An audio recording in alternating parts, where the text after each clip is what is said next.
Good evening. Welcome to 10 Minutes. Tonight we have two exclusive news podcasts on bushfires and droughts. Also, two interviews with top-notch geographer and a local chief fireman. We are one, but we are many, and from all lands on earth we come. We share a dream and sing with one voice. I am, you are, we are Australian.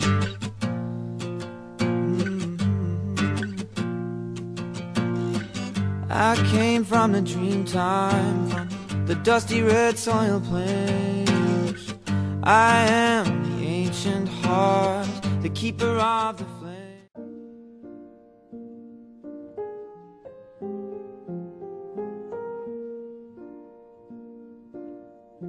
All around me are familiar faces, worn out places.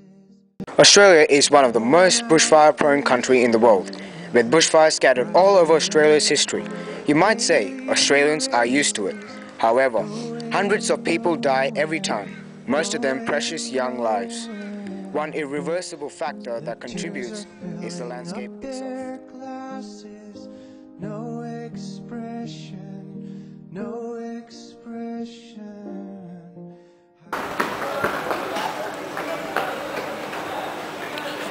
Now here we are at the fire department with John and Edgar.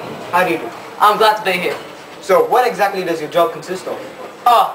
My job consists of basically me giving orders to my members of my squadron. They always listen to me and do as they're told. My job is to make sure that they hear those orders and complete the strategies that I give them. I heard that you mentioned your squadron. So what exactly is it? Oh, my squadron.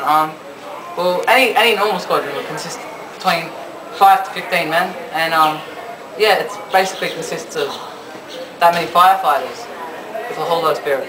What was your experience in the recent bushfire, Victorian bushfires? Oh, the recent ones. Not very good. I know that all those people died. It makes me feel a bit guilty that I could have saved their lives.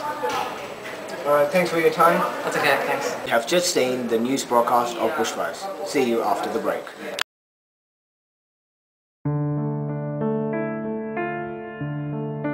We're here at the Whittlesea Showgrounds. Our counselors have been here working through the night, who have been talking to people who have lost loved ones, who have lost homes, who have been through the devastation of people being injured by these fires. We need to be generous at this moment because the cost of such work is high. And these people are going to need our help for a while. And you know us salvos, we don't give up until the job is done. So we'll be working here and around the state, helping people as we go forward. Thanks so much. May God bless you.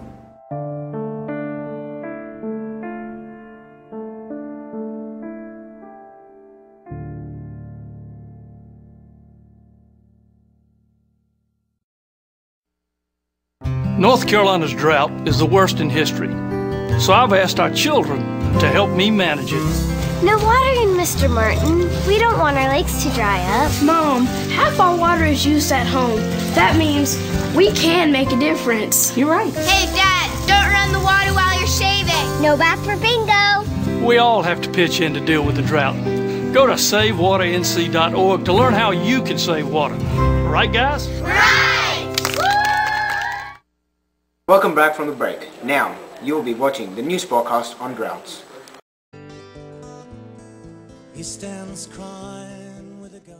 The landscape of Australia is so dry that it provokes droughts.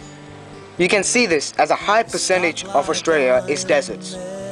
Drought can be combated, but due to the high pressure belt above Australia, it is almost impossible.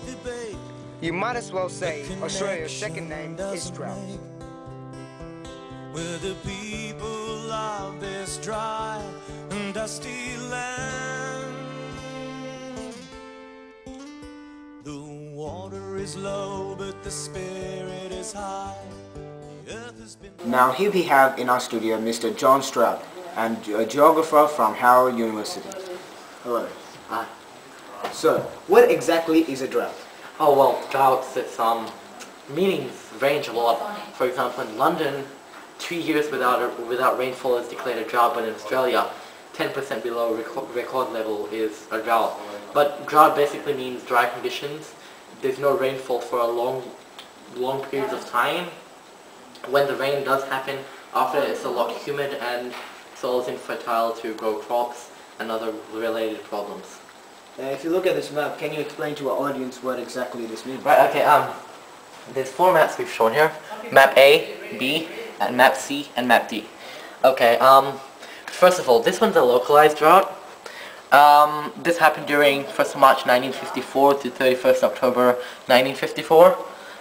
It was very local, and as you can see on the place down here, it's not placed along the major droughts. The major droughts are indicated by the long columns of blue, and the duration, the more duration, the longer it is. The B is a drought, but it's not related to El Nino. It was from 1st June 1979 to 31st December 1980. That happens during over here, as previously said, 1979 to 1980, but it's not placed again along the major droughts. Now on the bottom over here we have the ones related to El Nino. El Nino over here, it's short but intense. It's what is related to as the Eastern Australian drought. It was during 1982 to 1983, and some say it even happened from this one and it developed into this one. And this one is one of the major ones. You can see it's very short, but it does go long during these long ones. Okay, and this last one, it was a long one, not as severely as this one. The red ones show lowest on record, the orange ones over here, the severe deficiency, and this one, the yellow ones, just show serious deficiency. Now it's just, you can see the causes in over here, because it goes out like a ripple effect. And D is again placed along the major Australian drought years. It's long, and of course it's high again. So yeah, that's pretty much it. You can see that this was the highest one. There's loads of red, orange and yellow, and it's widespread. Yes. I heard you mentioning your El Nino. So what exactly is El Nino? Well, El Nino was a term by the Spanish, and it was discovered in India.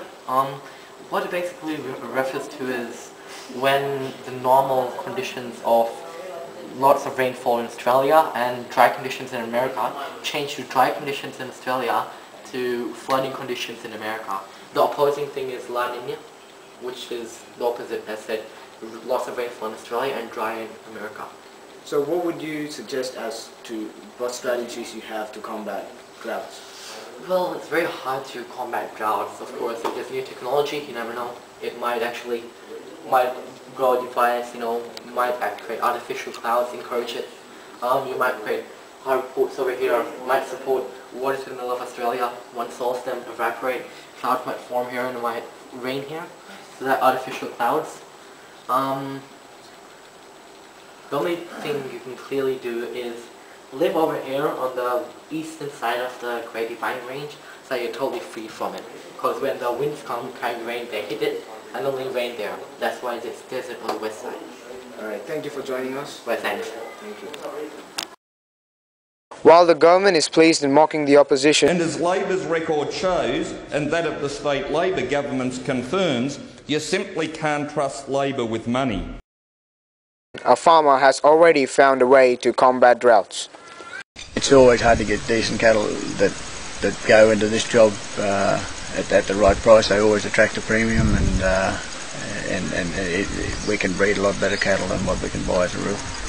Yeah, well, I think we've overcome a lot of this by growing as much as we can on farm. Not so much the grain side of things, but certainly supplementing it with homegrown silage and our hay components and that sort of thing. We've cut our costs immensely to what they were by being totally dependent on bought-in feed. Thanks for watching 10 Minutes. I hope you have been informed and entertained of the news broadcast on bushfires and droughts. Good night and goodbye.